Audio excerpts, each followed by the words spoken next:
माधोपुर गांव में संदीप नाम का एक व्यक्ति अपनी पत्नी अंजू के साथ एक बड़े से घर में रहता था। उन दोनों की केवल एक ही संतान थी और वो था उनका बेटा मयंक, जो कि विदेश में जॉब करता था। कई सालों के बाद मयंक अपने घर आने वाला था। ये जानकर संदीप और अंजू काफी खुश थे और वो बड़ी बेसब्री से उसका इंतजार कर रहे थे।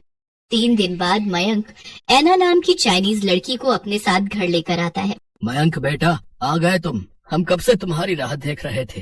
ये कहकर संदीप मयंक को गले लगा लेता है। तभी वो अंजू को आवाज देते हुए कहता है, अंजू, ओ अंजू, जल्दी आओ, देखो हमारा बेटा आ गया। मयंक के आने की खुशी में अंजू सुबह से रसोई घर में तरह तरह के पकवान बनाने में लगी हुई थी। तभी वो साड़ी के पल्लू से हाथ पोंछते हुए बाहर आती है और झट से मयंक को गले लगा लेती है।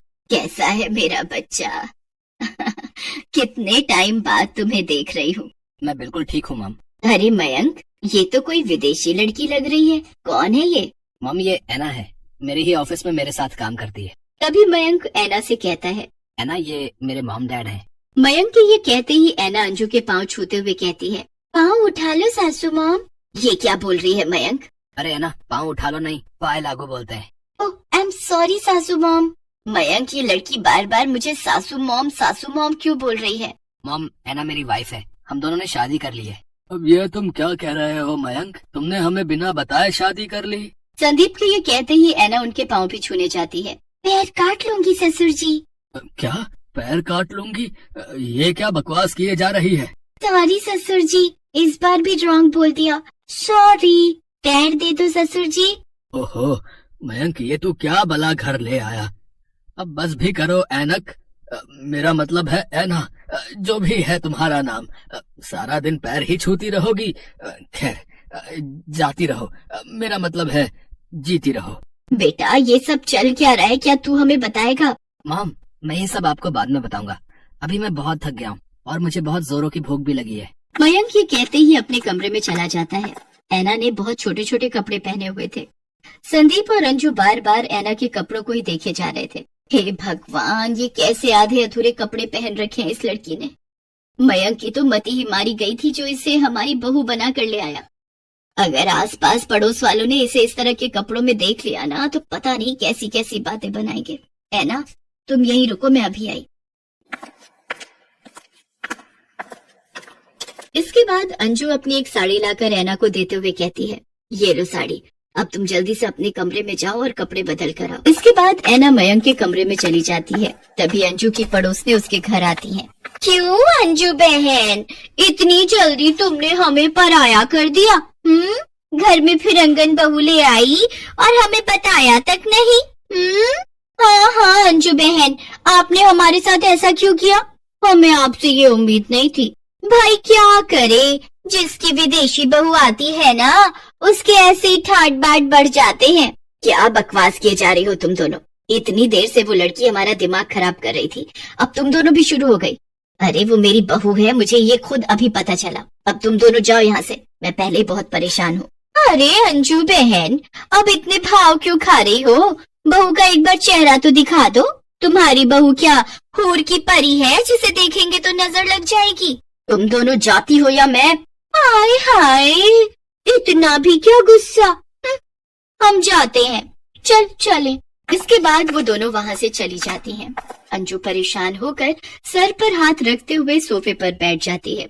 उधर ऐना अपने पति से कहती है, मयंक, हमको बहुत जोरों का भूख लगी है, लेकिन हमको ये इंडियन खाना नहीं खाना। अच्छा, तो फिर तुम जल्दी से किचन में जाकर अपनी पसंद का कुछ बना लाओ। मयंक की बात सुनकर ऐना किचन में जाती है। वहाँ उसे समझ नहीं आ रहा था कि वो क्या बनाए। अरे हमको तो कुछ समझ नहीं आ रहा कि हम क्या बनाएं। हमको तो ये भी नहीं पता कि ये कौन सी सब्जी है। क्या बनाऊं? हमको तो बहुत जोरों का भूख भी लगा है। तभी ऐना को रसोई की दीवार पर 2 छिपकली दिखती है। अरे वाह, मिल गया हमको खाना, अब तो हम इन्हीं को खाएगा। ऐना बगल में रखे लकड़ी के स्टूल पर चढ़ जाती है और हाथ से दोनों छिपकलियों को पकड़ने लगती है। तभी अंजू रसोई में आ जाती है। वो जैसे ही ऐना को छिपकली पकड़ते देखती है, वो जोर से चिल्ला पड़ती है, बाप रे बाप, हे राम, ये क्या कर रही हो बहू तुम? अंजू के चिल्लाने की आवाज सुनते ही मयंक और संदीप भी किचन में आ जाते हैं। उधर ऐना भी अपने दोनों हाथों में छिपकली पकड़ लेती है। क्या हुआ मॉम, आप इतनी जोर से क्यों चिल्लाई? Everything is all right? हाँ भाई, ऐसा भी क्या हो गया? क्यों इतना शोर मचा रखा है? अरे वो देखो, उस ऐना ने क्या पकड़ रखा है। तभी संदीप और मोहित ऐना की ओर देखते हैं। उसने अपने दोनों हाथों में छिपकली पकड़ रखी थी जो बुरी तरह फड़फड़ा रही थी।